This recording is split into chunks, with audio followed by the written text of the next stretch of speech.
বন্ধু, বিয়ের আগে যদি তুমি তোমার বয়ফ্রেন্ডের সাথে সহবাস করো এবং বাই এনি চান্স প্রেগনেন্ট হয়ে যাও, তাহলে হয়তো তোমাকে এরকম ধরনের কিছু শুনতে হতে পারে, অ্যাজ লাইক, কি বাচ্চা, I am not ready for this. নিজেরই খরচ তুলতে পারি না, বাচ্চার খরচ কি করে তুলবো? আমি তো বাবা মাকে কিছু বলিও নি, লোকে কি বলবে, না না না না, এসব আমি পারবো না, এক্ষুনি অবসান করতে হবে, ইট মাস্ট বেবি।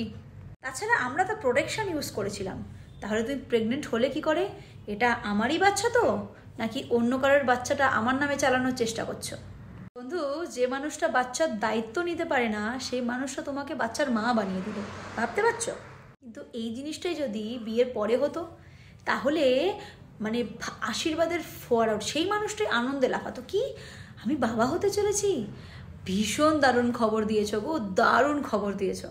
এই ছেলেটাই সারা পাড়ায় সারা অফিসে সবাইকে মিষ্টি খাওয়াবে। তাই বন্ধু, ভেবে চিন্তে সম্পর্ক করো। মাত্র 2 মিনিটের সুখ কিন্তু তোমার সারা জীবনের সারা জীবনটাকে নষ্ট করে দিতে পারে। সব কিছু সঠিক সময়ে ভালো। আর যদি ভালোবাসো তো অপেক্ষা করো, আর যে তোমাকে ভালোবাসে সেও কিন্তু অপেক্ষা করবে।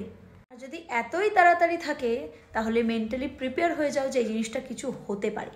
বিয়ে নামক প্রতিষ্ঠানটা এমনি এমনি তৈরি হয়নি, কিছু তো রিজন থাকবে না এর পিছনে।